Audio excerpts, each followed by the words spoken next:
Hi, Callen. Welcome to DLC Live. It's fantastic to have you stop by for the community. Firstly, congratulations on your Instagram, 1 million followers. You can see all the hard work that you put in now coming to fruition. So yeah, hats off to you because I know how much of a great achievement that is. For everyone who might not know everything regarding the story of how you got onto Instagram, are you able to just give a little background about everything that you do and about yourself? Absolutely, yes. So if you're unfamiliar with my content, my name is Callen Schaub. I'm an abstract artist known for my live performances, whether that's in-person live or live on Instagram. I record my process in very colorful paintings where I use innovative different techniques of pendulums and harmonographs and spinning apparatuses that I've built from scratch. I'm an advocate for anti-cyberbullying and mental wellness.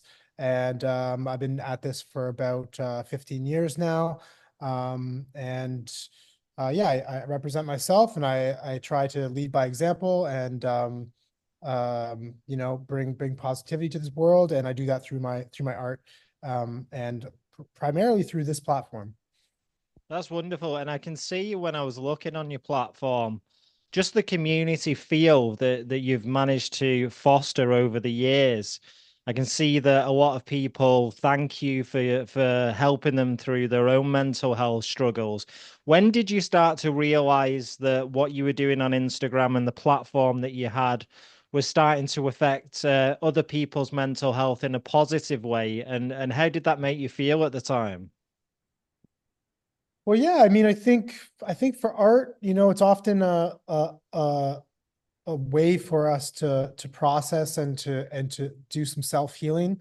And then the sharing part of it is a way to connect to other people and as an example, and they can kind of relate to it.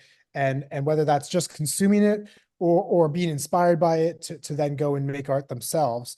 And so it wasn't always something that I was fully tuned into. I did art for my own mental wellness. I was unhappy with what I was doing in my life, and I needed to like go full into the art thing. And that's was just like it's not a choice for me. It was like I had to do it. And that was a way out of a darker place.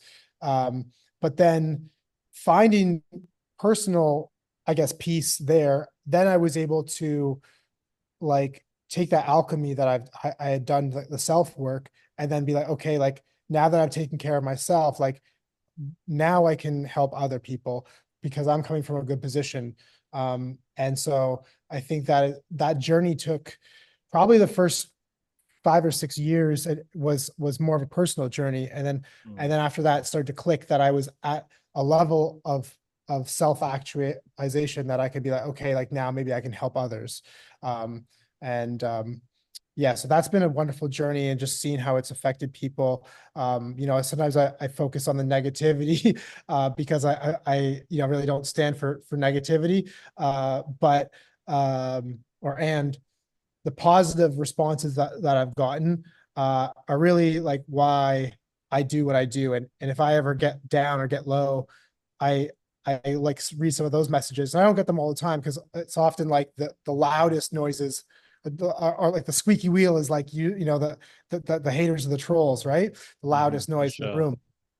But you will occasionally get one of those positive comments that somebody said it's helped with their anxiety or their depression, or help to inspire them to maybe focus on an aspect of their passion or something like that. And I've had beautiful messages where I probably can't even go into all the details because they'll get like banned because like Instagram doesn't want to hear that bad stuff. But like Hmm. I like to speak openly about that sort of thing because it's not all sunshine and rainbows. And I do put all the colors out there and all the positivity out there, but I'm not a good vibes only person. Like it's all the vibes, Hmm. like it's okay to, it's kind of like a, I don't know, silly phrase or trope, but like it's okay not to be okay. And like I think that's kind of part of what I think people maybe gravitate towards my work because it's like I'm transparent about I guess my process and also my mentality. because like I'm not always in a positive state. That doesn't mean that I stop posting. It's not always like a highlight reel. Like, yeah, I just got 1 million followers. That's like, woohoo, yay. But like there's Mhm. other days where it's like, it's not woohoo, yay. And I'm still Yeah. there, and and people are like, okay, this is real. Because it's like we're human, and we're not always um the human emotion is just is diverse. And I try to bring that authenticity to the app.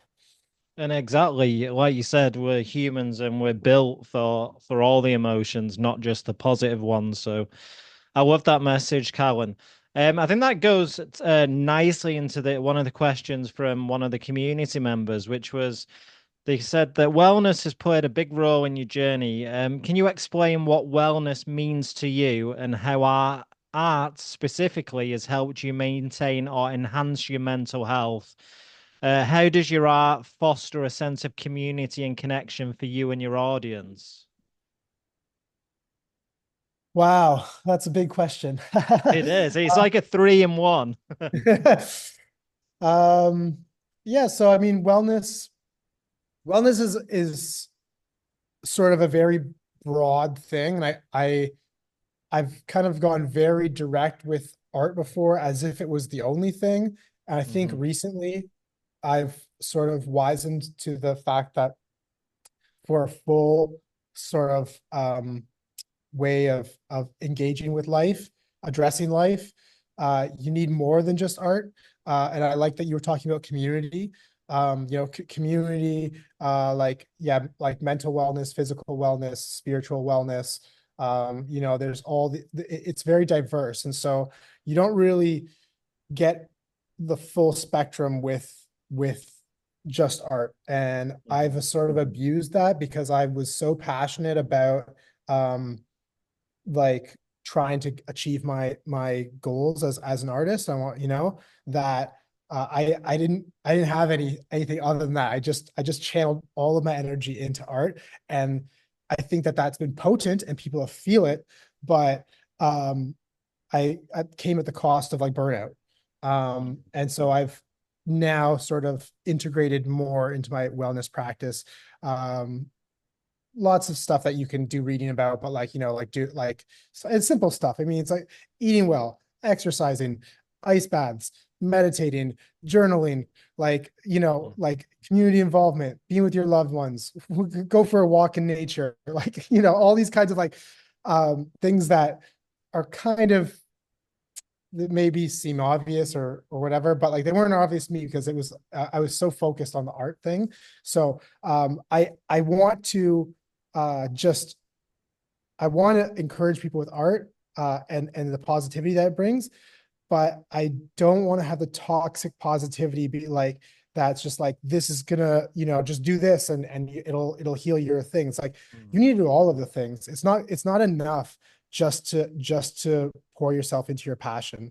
Like it like as unfortunately like I mean, wouldn't that be great? Just do what you love and you're gonna be happy. Well, it's a little bit more complicated than that. So I think that a more rounded experience, a more full experience when it comes to wellness is important. And I think my community has also helped me with that too. Like, it's I think we're no human or no person is like an island, like you need like your community support, and you need to connect with people because we're all in this together. And I believe that positivity and creativity is a group project.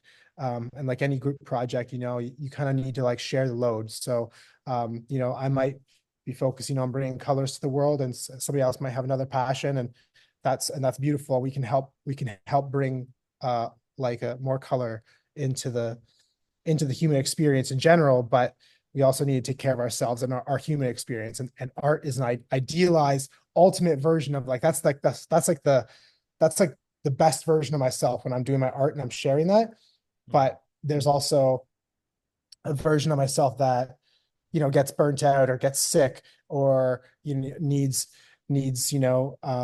that sort of those humans needs taken care of. And so I think that it can you can be overlook that when you just talk about art and talk about social media and be like, hold on a second, we're human. So like the wellness thing, I just want to bring it back and like ground it into the practices of like like what I was talking about with like the meditation and like doing yoga and doing journaling and stuff like that, like stuff that I don't even share online, but that makes my online presence so much better, and my presence as an artist so much better. And I think that everyone needs that in their life, and can always improve. Even if you're doing great at it, even if you're doing all those practices, you can always tailor them and alter them, and improve your personal wellness practice, and help each other. So you just mentioned burnout, which is a real important topic. Can you remember the first time, if we just speak about social media, so the artwork that you're doing and the creativity that you're producing all the time on social media, which is an incredible job, all the work that you put into it. When was the first time that you experienced real burnout with that, and what effect did it have on you? And most importantly, is that when you started then to look at those tools like meditation and exercise and diet to try and get yourself out of that burnout that had occurred?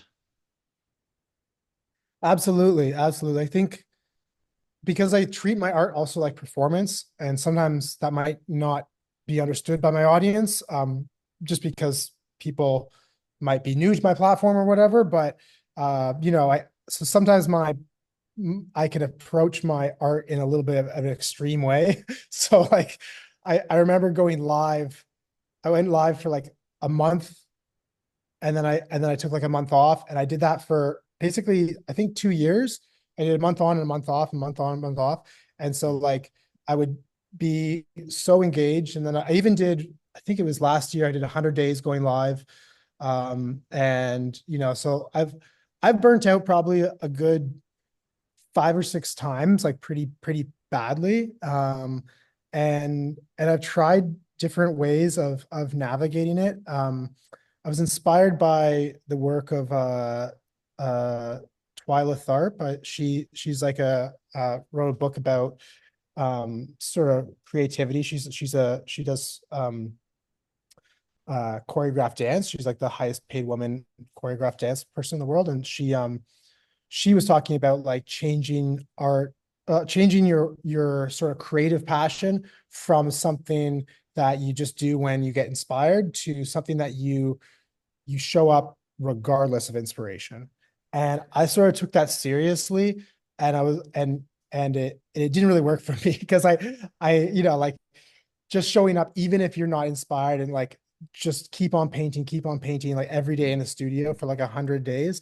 And I was like 30 days in and I was burnt out, but I still wanted to achieve my goal. But I realized that it's more of a delicate process with creativity. You gotta give yourself room for uh to heal and to be inspired. Um so burnout, I found like there's ways to show up where you can still show up, but you don't have to necessarily like go live or make a masterpiece. Like you can show up, and maybe showing up just looks like you go into the studio. Maybe Mm. showing up looks like you spending time reading a book or spending time with your family. Maybe that's showing up that day. um Maybe showing up is just making your bed, and that was like Exactly. a Yeah. a big enough achievement. And like rather than showing up has to be you know broadcasting to thousands or millions of people, and making a masterpiece, like that's too much pressure. So I sort of changed my tune over my experience. So instead of be amazing every day, which is what I would like to be able to do, but I don't think it's realistic. So I be amazing sometimes. No, I love that. And like you said, I love the analogy of just making your bed for some people who are dealing with mental health struggles, for example. They might not be able to get out of bed. So even getting out of bed and then just having the compassion with yourself to give yourself that pat on the back to say that you've made that achievement is important, because we know that when you're going through a mental health struggle, you often have this inner critic, this narrative that's telling you you're not good enough, telling you that you should be doing more. And I think it's very important for people to just change that inner critic and, like you say, be a little bit more compassionate to yourself, and pat yourself on the back, just like you would do with a good friend, right? You wouldn't bring a good friend down. You'd always congratulate them on what they're doing. I think people should speak more to themselves like they would one of their good friends. 100%, 100%. It's oftentimes you're the greatest critic or troll or hater is resident in your own brain, Mhm. and um it's takes a certain amount of self-awareness of metacognition to be able to be aware of your own thoughts. If you're really in it, and I've been there, it don't even have access to that level of awareness. You're just consumed. You are your thoughts. And so it's a certain amount of of work that to get to that level where you're like, okay, like you can sort of address it and see those thoughts from a third person perspective. Mhm. And so that's a really beautiful gift to give yourself, to uh, allow yourself the awareness, because it can you can be taken sort of hostage by your emotions and by your thoughts, and your thoughts and your emotions aren't who you are, right? So um just give yourself that leeway and be, hold on, you don't have to latch onto that thought, you don't have to latch onto that feeling, and you can look at it and from a third person perspective, and be kind to yourself, yeah, like you were saying, talking to a friend, talking to a loved one, talking to your inner child. You would never talk to a child like, oh, why the hell do you do this? Or like, you're not enough, or whatever, whatever negative trope you want to use. You would never speak to somebody like that, or like, at least I would not want to speak to somebody like that. No, me So neither. having that, that awareness and that kindness to yourself, um, is a beautiful thing. And yes, stacking simple little achievements, like making your bed in the morning. Maybe that means that, you don't spend your day in the bed because, you had to make your bed. And that's a simple little thing, um, whatever, maybe if you're an artist and you're not feeling inspired enough to paint a painting or make music or whatever it is, maybe you clean your studio, maybe you sweep the floor, maybe you take your dog for a walk, and you do that one thing, they can add up, and at the end of the day, you've had a list of like small achievements perhaps, and before you know it, that can be over days, over weeks, and those Mhm. achievements can grow, into greater things. I think that in this kind of social media age of like instant gratification, we want results like instantly, and we want, and we're stuck with comparison as well, which is like the quickest way to unhappiness, right? You look at somebody else and, well, oh, they're already in this position, so where does that leave me? And it's a sort of it's unnecessary comparison, because like you are you and there's no other you. And so even if you don't feel your best you, there's only one of you, and you're wonderful for who you are. Nobody else can do you as good as you can do yourself. Like be yourself and believe in yourself. And so, and whatever that looks like, and sometimes just showing up in a simple way, um, of just yeah, just the simple things. You don't have to be amazing, not every day, but you have to be gentle with yourself and be kind to yourself, and the amazingness will shine in time. No, I love that. And I love this next question because I love your take on what you did. So it says, congratulations on the fake art branding. It's inspiring how you've turned negative online comments into something positive. How do you personally process negativity online? How do you stay grounded when facing criticism? And what advice would you give to others dealing with online critics or online cyberbullying? Well, I think I have one here, so I'll show. I can Yeah. show the people online here. I actually put it on a pillow. It's kind of funny. But it was a painting originally. But this is a DM here. Okay. Um, and I guess it says, bleeping, head bleep bout. Your art is worse than dog bleep. Um, so this person wants to send you a message. So this is like a DM. Uh, I don't know what it actually means. I don't know what a head ass bleep is, but Anyways, so I swirled some colors over to, I screenshotted it. I put it onto the canvas. I swirled some colors onto it. And I actually turned it into a pillow. So I put I sleep on I love that. that. I love it. But yeah, so I'm like literally putting a positive spin, you know, because I spin my art, literally putting a positive spin onto negativity. So when I receive those comments of somebody putting me down saying anyone could do it, a 5-year-old could do this, your art is worse than dog crap or whatever it is. I take those comments, I print them out, and then I swirl some colors onto it. I keep the names anonymous. It's not a response to a particular person that's suffering or projecting their insecurities. You know, I'm standing for positive. I'm standing for positivity and against negativity in general. And so that's sort of the thinking. And so I'm like taking, people called my art, you know, fake art. And so I take that and like rebrand it. And like now I call my art fake art. It's the fake art movement. And you can use the hashtag and people do. And it's a way to sort of reclaim that sort of negativity. And now I kind of wear it like armor. And I changed the intention. Like somebody says anyone can do it. And then I just change the emphasis, like anyone can do it. And that's a positive thing, not a negative thing.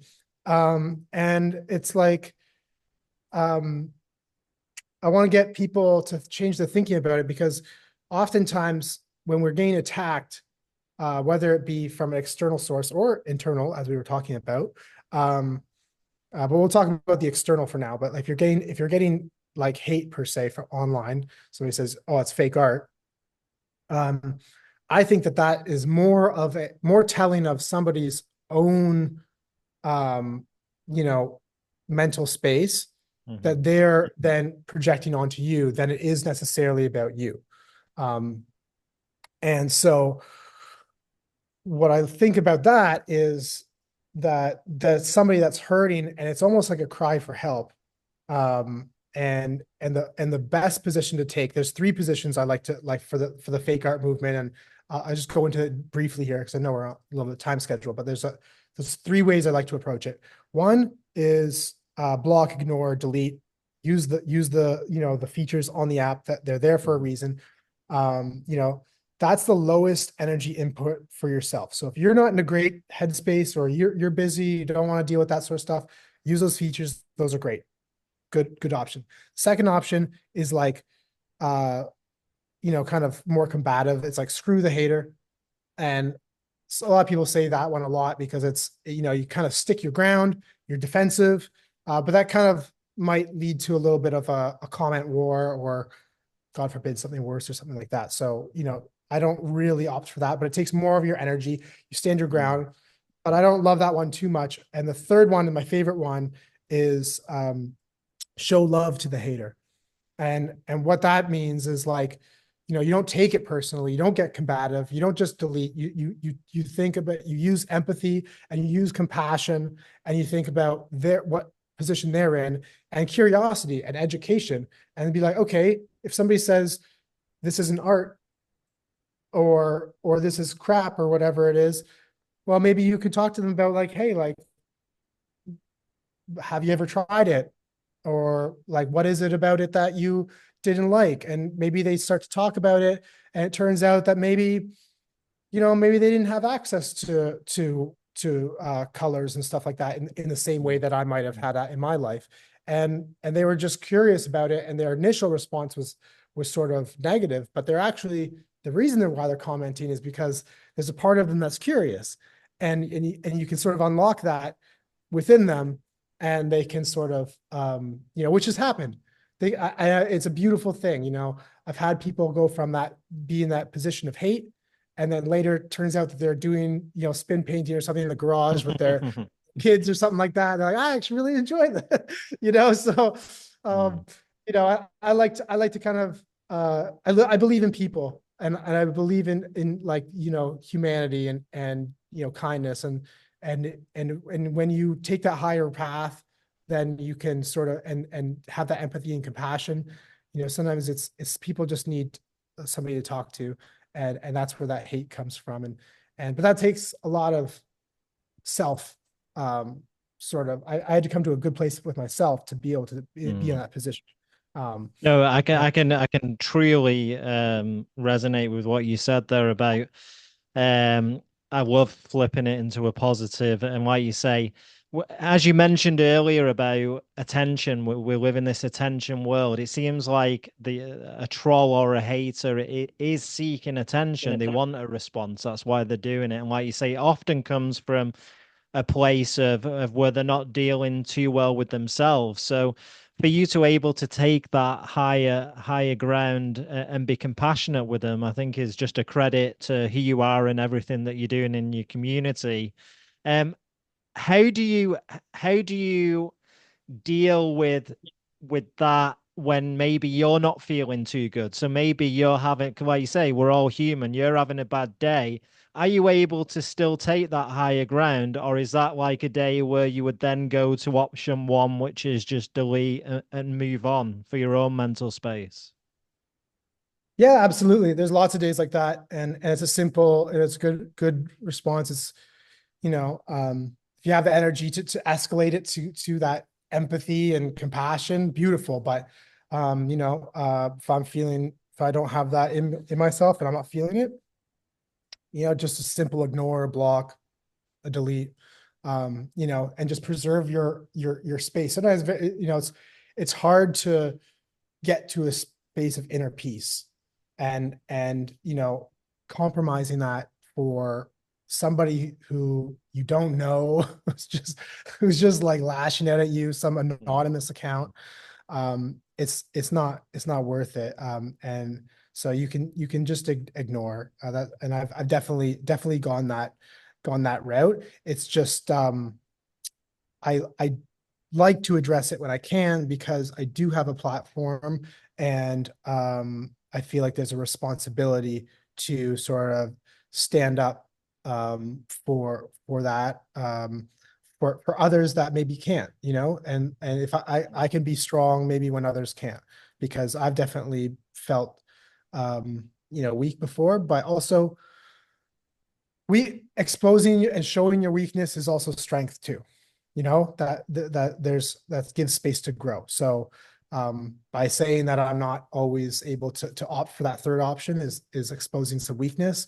But I think that there's a strength there. And I think also as men, it's important to not always just have that like bravado of just like, I'm just always great. It's like, no, it's like, I can be delicate and fragile sometimes too, and I think we all are like that. And it's okay to feel like that.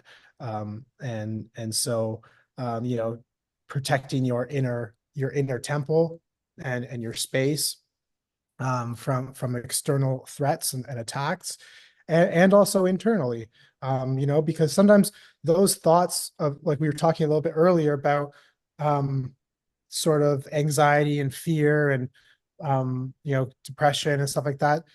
Um, those thoughts or feelings, they might not even be actually yours. They got Mm. planted in your head from somebody else.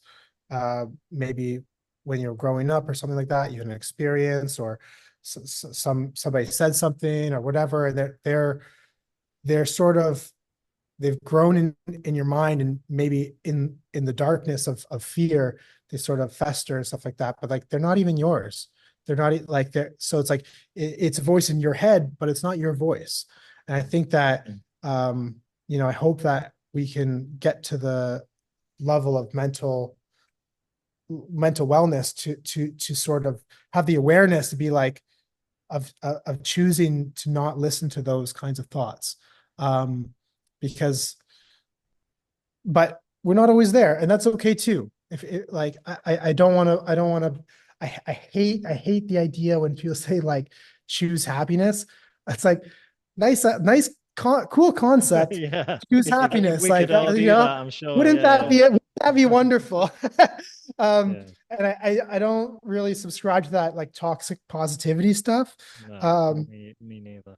yeah, so I just want to be sympathetic to people at their different stages. I think that kind of was what you're talking about. You're like, okay, like, what about, when you're not feeling great, what's a good response? And I think that those are the times where, just a simple ignore block is totally, totally respectable approach. You don't always have to turn it into a canvas and turn it into rainbows. Like that's a lot.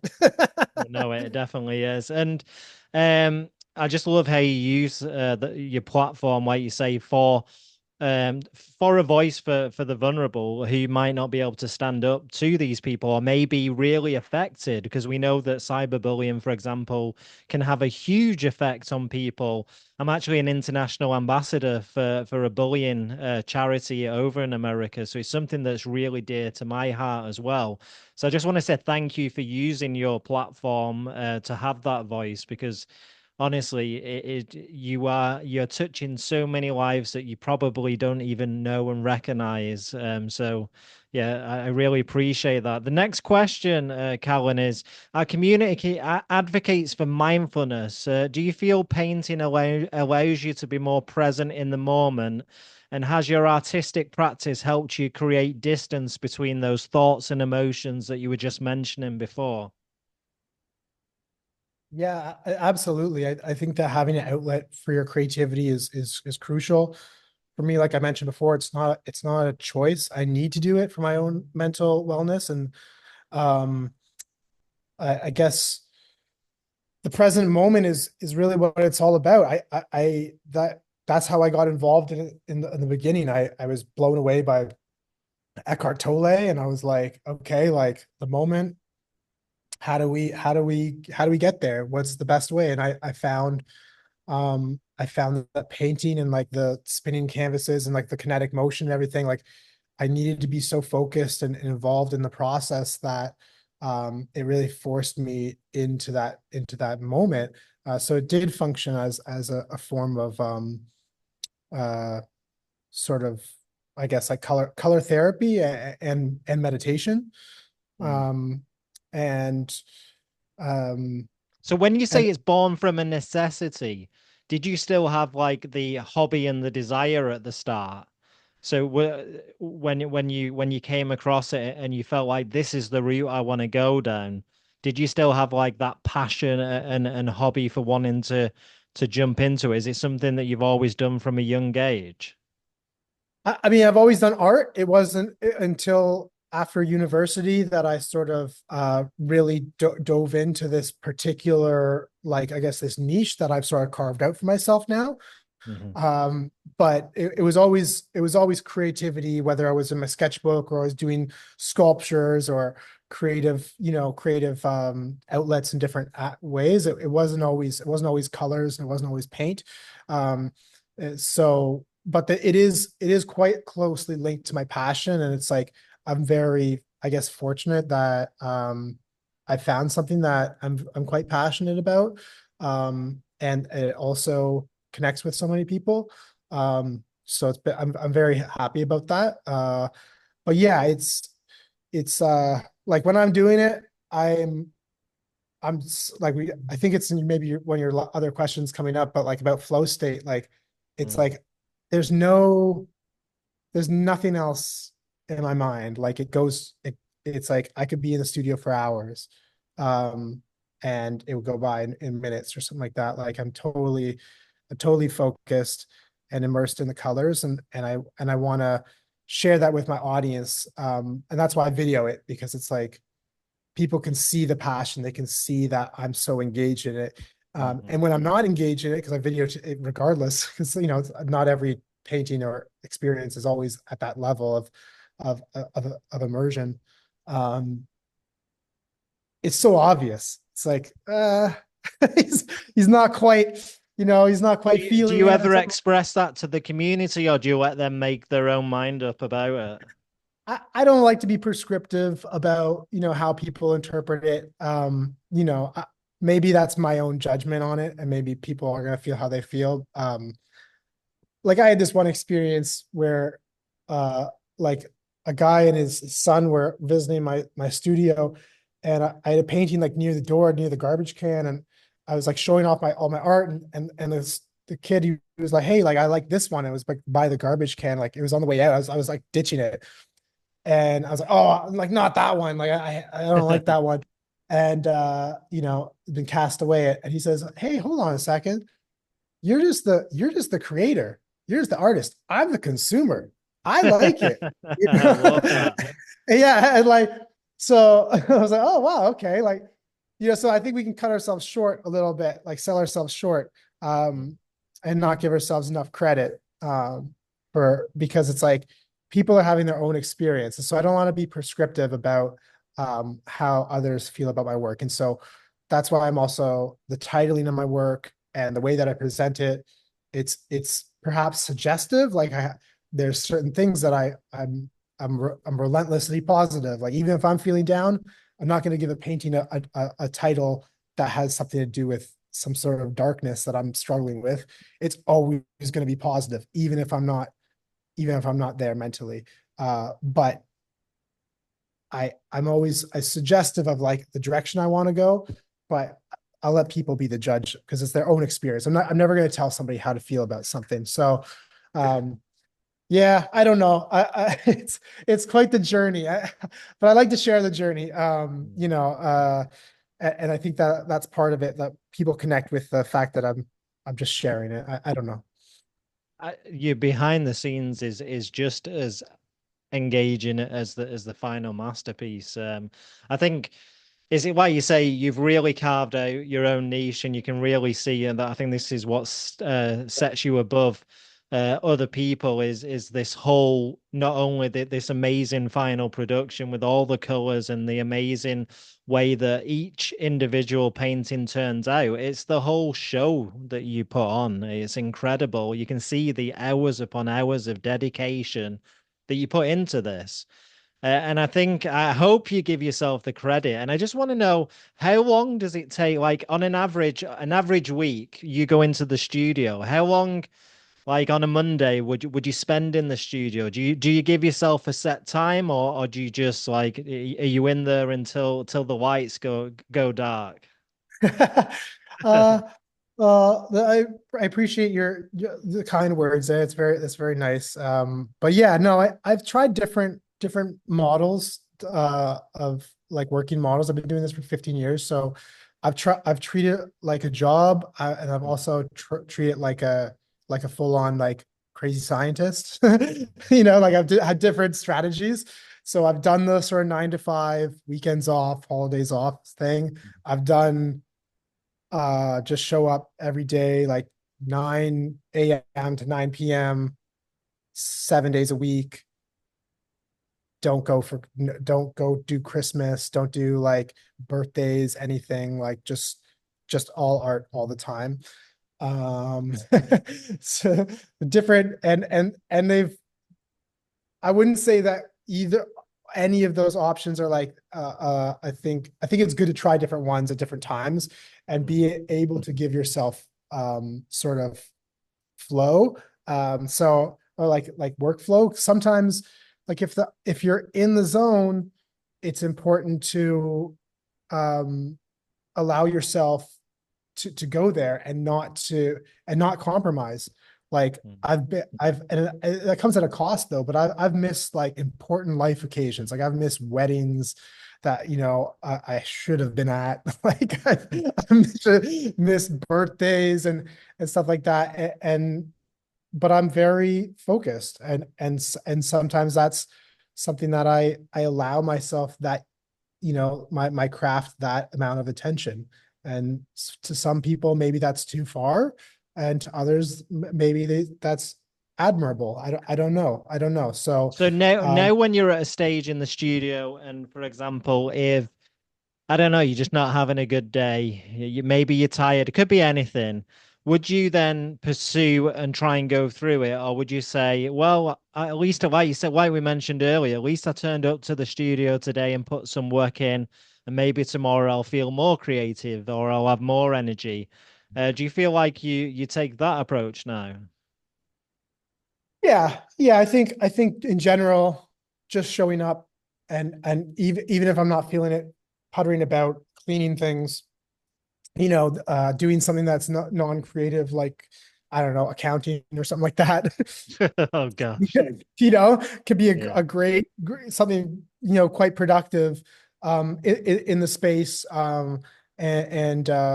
Like I've got like a unicycle in here, a pogo stick, I've got like climbing wall, I've got like all sorts of things that I can stay physically active in the space and just like get the blood pumping if I'm not feeling like, oh, the colors are speaking to me today. And just show up. And typically, these days I'm in here mostly 6 days a week, and I'm sort of for 10 hours a day. Right. Um, Are but you taking breaks in that day? oh, yeah, I mean, I'm doing what I love, and like I'm listening to music, and I'm Mm. like, and I'm like maybe I'm wrapping up a painting to do some shipping, and then I'm sorting some colors, and then I'm editing video. And it's not like I'm just like sitting in front of the computer like editing like for 10 hours straight. Like I'm painting for 2 hours, and then I'm like cleaning up some other project for another half hour, and then I'm like responding to emails and jumping into meetings. Like I'm right now, I used to have a big team. I used to have a team of five people at least. I think Mm. at one point I had like more like 7 to 10 people working for me. And that also just led to burnout. And so now I'm sort of doing everything. So I'm my own manager, I'm my own like I'm doing my own like sort of preparateur stuff for shipping and logistics, like working with clients and international stuff and projects and meetings. And before I would like if I had a collaboration coming up, like I would just have my manager jump into the meeting and speak on my behalf. But I'm doing it all myself now, and I'm actually enjoying it because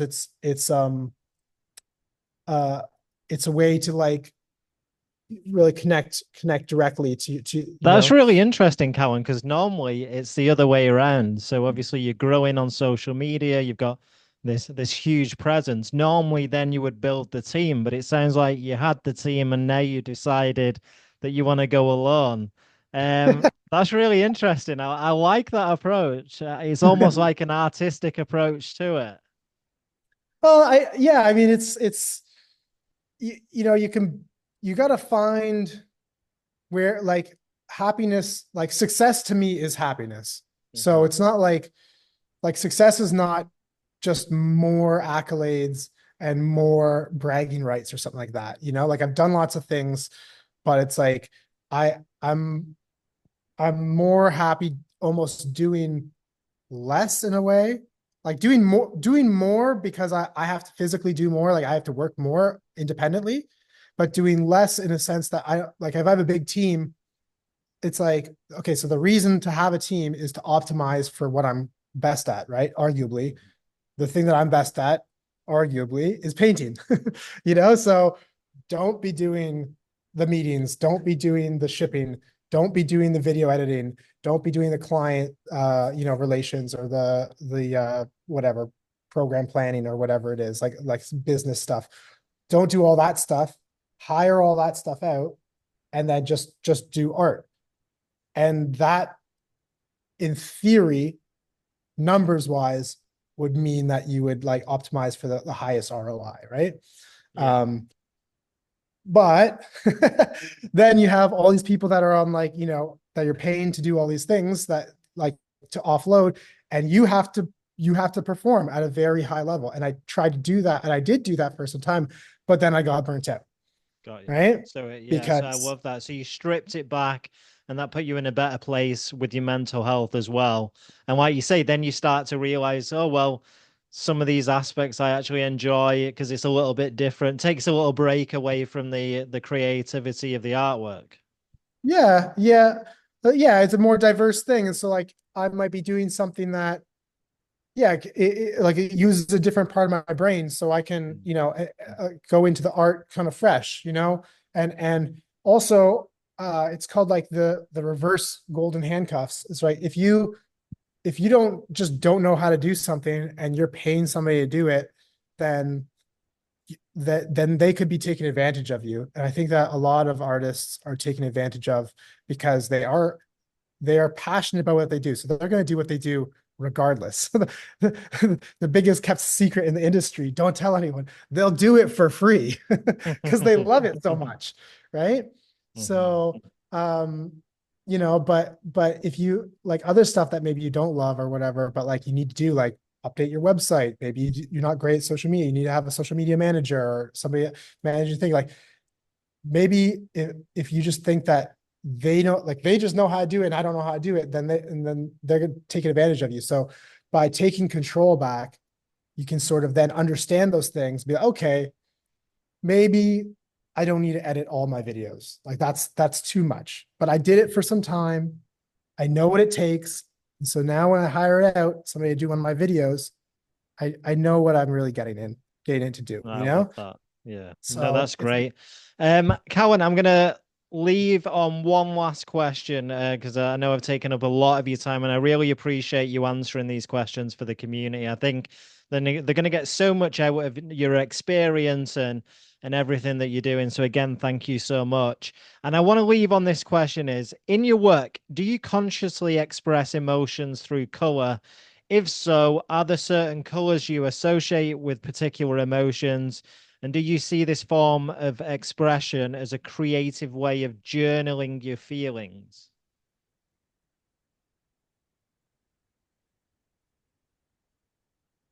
I believe that color is, in fact, emotions. Maybe they're subconscious, though. I don't literally reach to certain colors based on my like intention to like communicate a certain emotion. Mm-hmm. It's more subconscious for me. So I mean it's abstract art. So I think that it does come across like that. I use all the colors because I was talking about all of the emotions. And although there's some colors that I gravitate towards because I'm an advocate for positivity. So I believe, I don't know, there is some studies and science behind this. I've looked into it a little bit about color theory and color Yeah. therapy and stuff like that, like red light therapy and painting hospitals certain colors affecting people's moods and stuff like that. Which is I don't know why they don't paint the hospitals more pretty colors, but because there is some studies around it, but uh it's a little bit inconclusive, some pseudoscience sort of stuff. Um, but I don't presume to understand it fully. But I do believe that colors are emotional, and like I said before, I believe in sort of allowing all of the emotions to show.